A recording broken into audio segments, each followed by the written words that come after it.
یہ ہمارا چمن ہے ہمارا چمن، اس ترانے کو آپ نے غور سے سنا اور آپ نے محسوس کیا ہوگا کہ مدرسۃ الاصلاح کی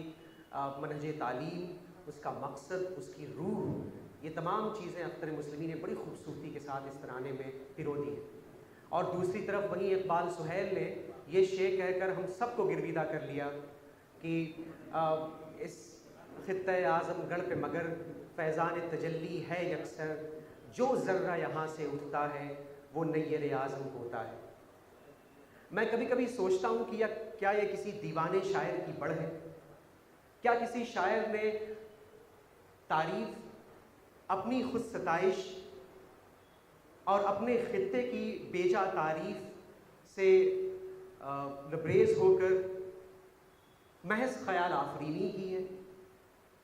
میں اس پہ جتنا زیادہ غور کرتا ہوں، میں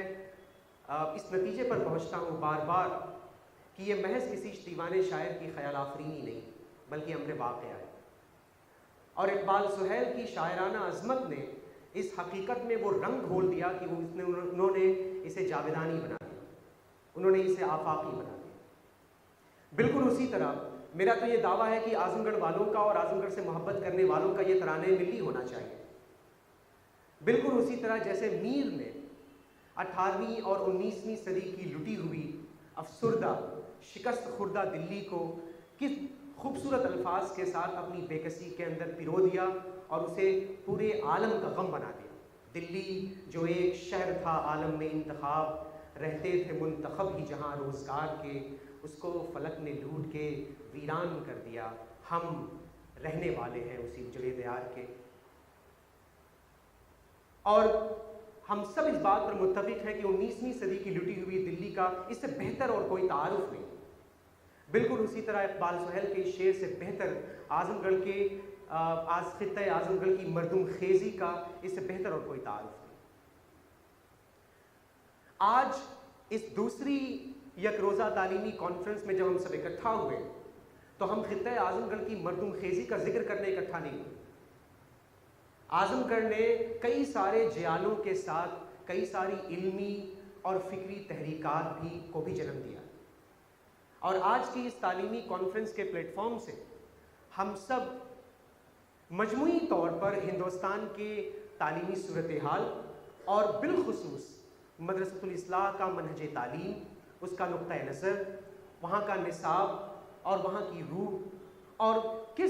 کن مقاصد اور کن نصب العین کو لے کر کے مدرسۃ الاصلاح آگے بڑھنا چاہتا ہے اور مدتوں سے آگے بڑھ رہا ہے، ہم اس پر بھی غور کریں گے۔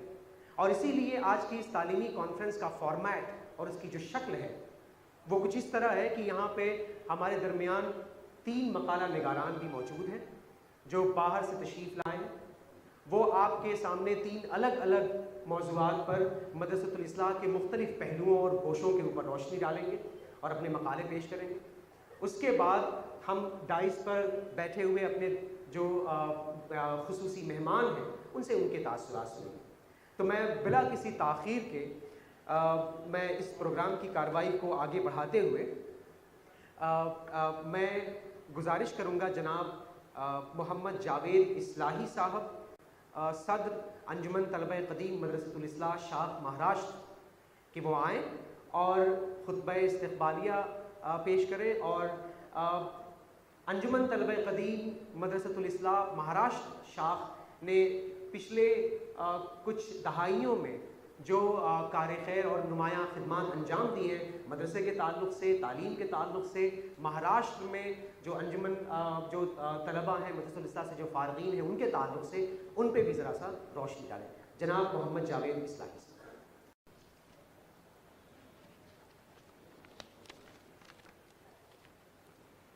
الحمدللہ رب العالمین والصلاة والسلام علی رسولہ الکریم وعلی آلہ وصحبہ اجمعین۔ صدر عالی مرتبت، مہمانان گرامی قدر، صلاح الدین اسکول کے ذمہ داران و اساتذہ کرام، اراکین انجمن طلبہ قدیم مدرسۃ اللہ اور حاضرین گرامی منزلت، السلام علیکم ورحمۃ اللہ وبرکاتہ۔ سب سے پہلے خدائے بزرگ و برتر کے حضور نذرانہ شکر و سپاس اور زمزمہ تحمید و تقدیس کی محض اس کی عنایت اور توفیق بخشی سے ہم یہ دوسری تعلیمی کانفرنس ہندوستان کے مانچسٹر معروف صنعتی شہر بھیونڈی کی سرزمین پر منعقد کر رہے ہیں، جو تجارتی، اقتصادی اور صنعتی شہر ہونے کے ساتھ قومی، ملی، سیاسی، علمی و ادبی سرگرمیوں کا ایک بڑا مرکز بھی ہے۔ ہم بھیونڈی، اہل بھیونڈی اور خصوصیت کے ساتھ صلاح الدین ایوبی میموریل ہائی اسکول کی انتظامیہ،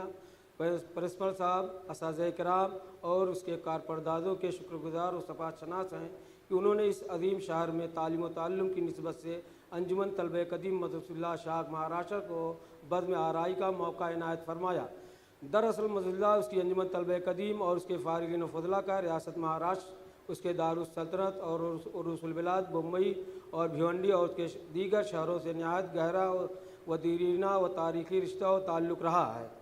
تاریخی اس حیثیت سے کہ بمبئی کی سرزمین پر سب سے پہلے انجمن طلبہ قدیم مدرسۃ اللہ کی بنیاد گزاری گئی۔ یہ 20ویں صدی کی چھٹی دہائی کی بات ہے۔ اس کے اولین صدر مدرسۃ اللہ کے فرزند جلیل سلطان الحکمہ مولانا محمد مختار اصلاحی منتخب ہوئے، جن کا قائم کردہ اصلاحی دواخانہ اپنی ایک منفرد شناخت رکھتا ہے اور اپنی معیاری و ادویات مرکبات کے لیے پورے ملک میں معروف ہے، اور پورے ملک میں طب یونانی کی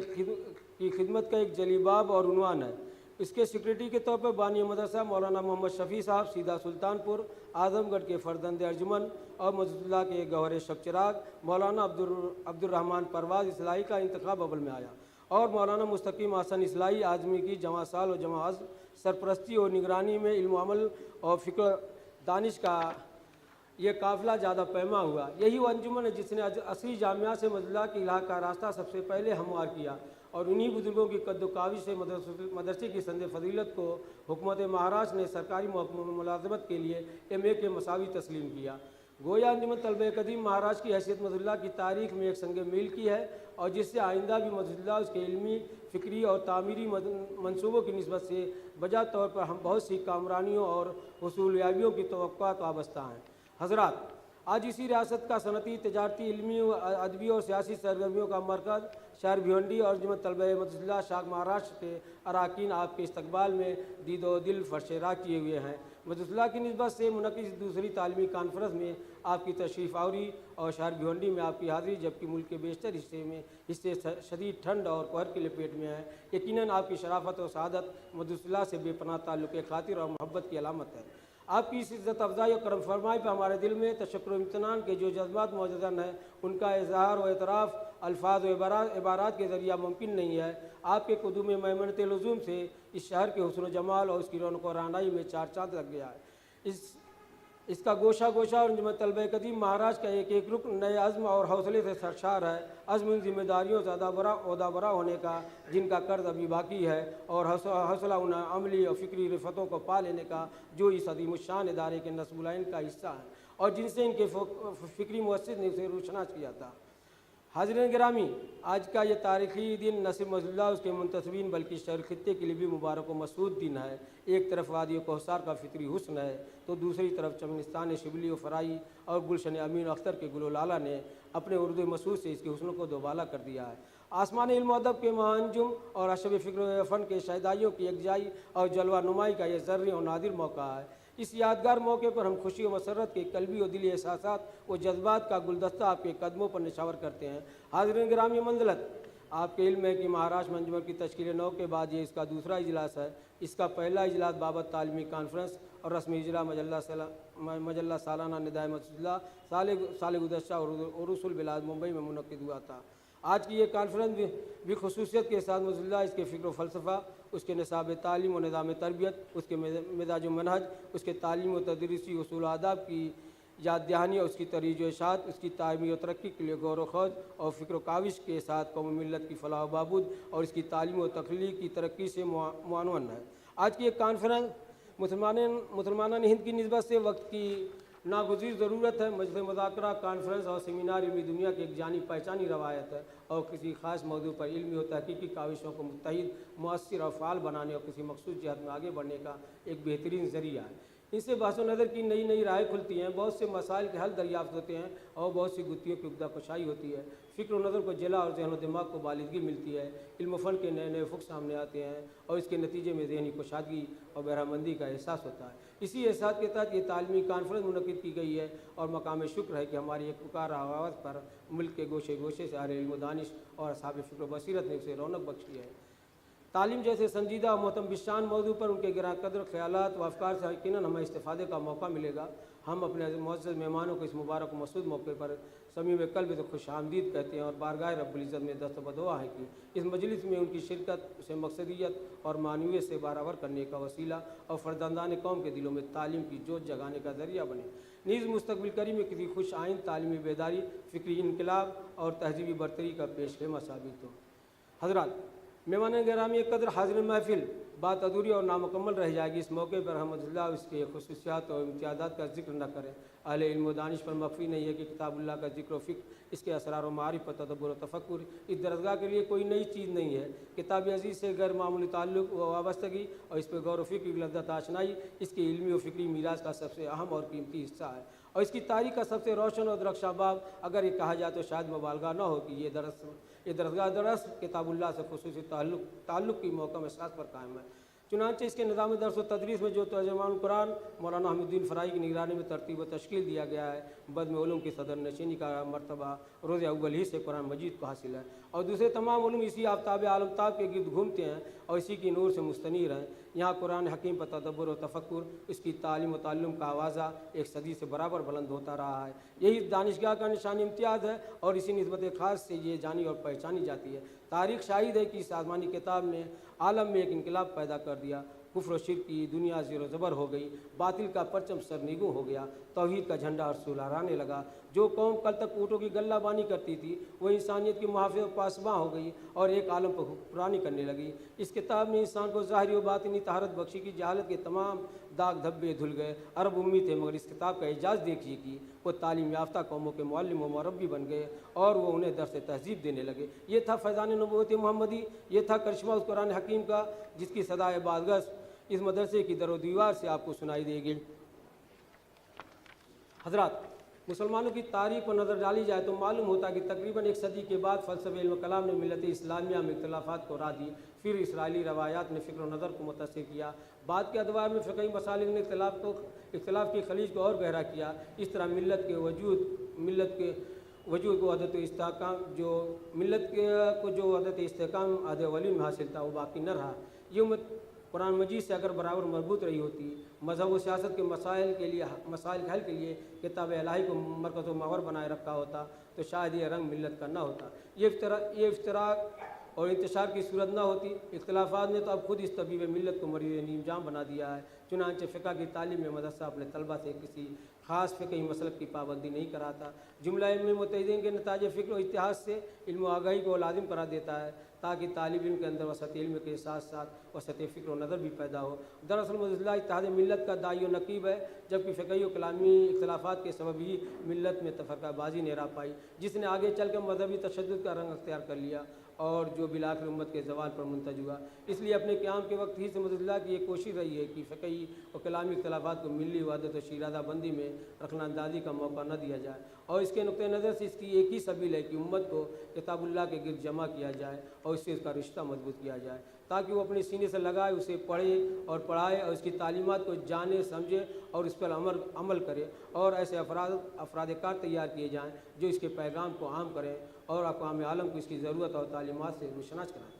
اس ادارے کا سب سے بڑا مشن علماء دین تیار کرنا ہے، خصوصیت کے ساتھ ایسے علماء جو علم تقویٰ کے جامع ہوں، عصر حاضر سے باخبر ہوں، جن کے اندر اللہ کی خشیت اور جن کی زندگی نبی صلی اللہ علیہ وسلم کے اسوہ حسنہ کے مطابق ہو۔ حضرات، مناسب معلوم ہوتا ہے کہ مدرسۃ اللہ کی چند خصوصیات اس موقع سے آپ کے گوش گزار کی جائیں۔ نمبر 1، اس نے کتاب الہی کے ایک ایک لفظ کی محققانہ تعلیم کا انتظام کیا ہے، کیونکہ مذہبی تعلیم بغیر قرآن کی محققانہ تعلیم کے ایک لفظ بے معنی ہے۔ یہ بات ہندوستان کی بلکہ پورے عالم کی کسی درسگاہ میں نہیں ہے۔ نمبر 2، اس نے عربی تعلیم کے لیے ایسے سادہ اور سہل اصول جاری کیے ہیں کہ اس راہ کی تمام دشواریاں دور ہو گئی ہیں اور کم سے کم مدت میں اعلیٰ تعلیم کے حصول کے لیے نہایت سیدھی اور صاف راہ کھل گئی ہے۔ نمبر 3، اس میں علوم دینیہ کی تعلیم ایسے اصول پر ہوتی ہے کہ طلبہ میں وسعت نظر، رواداری اور ذوق اجتہاد پیدا ہوتا ہے اور وہ تنگ نظری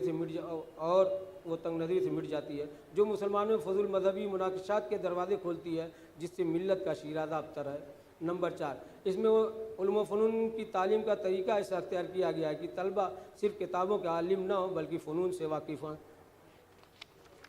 نمبر 5، اس نے تعلیم کے لیے ایسا نصاب مرتب کیا جو صحیح مذہبی تعلیم کا نصاب ہے، جو مسلمانوں کی موجودہ ضروریات کے مطابق ہے، جس میں تعلیم کے جدید اصول و قواعد کی پوری رعایت ہے۔ نمبر 6، اس میں علوم دینیہ کے ساتھ ساتھ انگریزی، ہندی، ریاضی، سائنس اور مفید صنعتیں بھی سکھائی جاتی ہیں تاکہ یہاں کے فارغ التحصیل کسی حالت میں بھی قوم پر بار نہ ہو۔ نمبر 7، یہ طلباء کے لیے ایک بہترین تعلیم گاہ کے ساتھ ساتھ ایک بہترین تربیت گاہ ہے، جہاں ان کے اخلاق، چال چلن، ذہن و دماغ، صحت اور تمام آداب زندگی کی نہایت احتیاط کے ساتھ نگرانی ہوتی ہے۔ نمبر 8، یہاں کے اساتذہ کی جماعت ایثار و قربانی کی بہترین مثال ہے، اس لیے اس کی صحبت بجائے خود ایک اعلیٰ تعلیم ہے۔ نمبر 9، تقریر و تحریر کی مشق اس مدرسے کے نصاب تعلیم کا ضروری جز ہے۔ نمبر 10، خدا کی کتاب اس مدرسے کا نصب العین اور صرف خدا کا بھروسہ اور قوم کی اعانت اس کا سرمایہ ہے، اس لیے صحیح معنوں میں مذہبی اور قومی درسگاہ ہے۔ محترم حضرات، قرآن کریم اس روئے زمین پر خدا کا آخری پیغام ہے۔ یہ کتاب خدا کے احکام و ہدایات کا وہ محفوظ ایڈیشن ہے جو انسانیت کی فوز و فلاح کا ضامن ہے۔ اس نے امن و امان، صلح و آشتی، عدل و مساوات اور باہمی محبت و اخلاص کا احساس ہے۔ قیمت چشم فلک نے آج تک نہیں دیکھی۔ بدقسمتی سے ملی سطح پر اس کتاب عظیم سے ہمارا رشتہ اور تعلق کچھ استوار نہیں ہوئے۔ ظاہری عزت و احترام میں تو کوئی کمی نہیں، کسی کی بلند جگہ بھی رکھا جاتا ہے، خوبصورت قیمتی ریشمی غلافوں میں لپٹا ہوا ہوتا ہے، ثواب کے لیے تلاوت بھی کر لی جاتی ہے، جہاں کنی میں اسے مدد لی جاتی ہے، مرنے پہ قرآن خوانی کر لی جاتی ہے، مگر ہماری فکری و عملی زندگی میں متروک و مہجور ہے۔ غور فرمائیں، جو کتاب زندگی میں ایک زبردست انقلاب پیدا کرنے والی ہو، جو انسانیت کے امراض کے لیے نسخہ شفا ہو، جو متحرک قلوب و مزکی نفوس ہو، اس کی ایسی ناقدری ہو تو کیوں کرے ملت فلاح پائے گی، اور پھر یہ دنیا انسانیت اپنے دکھوں کو بتاؤ کس شفا خانے سے پا سکے گی۔ حاضرین گرامی، ملت کو بیدار ہونے کی ضرورت ہے اور اس کی بیداری کا صحیح نسخہ بس قرآن حکیم اور اس کی گرامایہ تعلیمات ہیں۔ اس نسخہ کیمیا کو اس کے مریضوں تک پہنچانا ہماری ذمہ داری ہے۔ اس فریضہ تو ادا برا ہونے کے لیے علم، اخلاق اور عمل ادب ضروری ہے۔ ہمارے لیے خوش و مسرت کی بات ہے کہ اس کانفرنس کے ذریعے ہمیں اپنی ذمہ داریوں سے ادا برا ہونے کا ایک ضروری موقع نصیب ہو رہا ہے۔ انشاءاللہ یہ کانفرنس تعلیم اور اس کے متعلقات پر قابل قدر افکار و خیالات سے ہمیں روشناس کرائے گی۔ علم و عمل اور فکر و نظر کے لیے ہمارے دلوں میں نیا جوش و جذبہ، ولولہ اور حکمت و حوصلہ پیدا کرے گی اور مجلہ کی تعمیر ترقی کے باب میں ایک نیا سنگ میل ثابت ہوگی۔